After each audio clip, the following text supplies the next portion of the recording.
প্রাণ প্রকৃতি ও জীববৈচিত্র্যের মাঝে সময় কাটাতে নীলফামারীর বিনোদন কেন্দ্রগুলো পর্যটক আর দর্শনার্থীদের সমাগমে মুখর।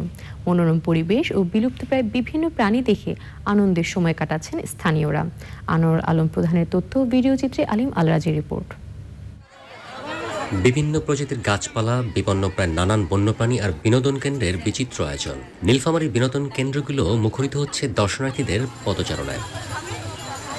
জেলার বিভিন্ন উপজেলায় গড়ে উঠেছে নানান পার্ক এবং ডালিয়া তিস্তা ব্যারেজ সংলগ্ন বনায়ন প্রকল্প। প্রকৃতির সান্নিধ্য আর বিচিত্র প্রাণী সম্পর্কে অভিজ্ঞতা নিচ্ছেন দর্শনার্থীরা। ঈদের দিনগুলোতে ঘুরতে আসি, এখানে খুব ভালো লাগে। জায়গাটা খুবই ভালো, মনোরম পরিবেশ, এখানে অনেক কিছু দেখার আছে। আমি ময়না পাখি দেখছি, টিয়া পাখি দেখছি, হরিণ দেখছি, ময়ূর দেখছি। এই জায়গাটা অনেক সুন্দর লাগছে। আজকে এই জায়গাটায় আমি ঘুরলাম, আমাকে অনেক ভালো লাগতেছে এই জায়গাটা।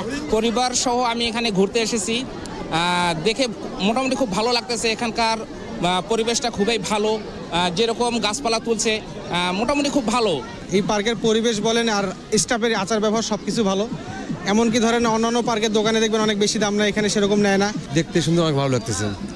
দেখার মতো পরিবেশ আছে, আর অনেক গাছপালা আছে, অনেক পশু পাখি আছে।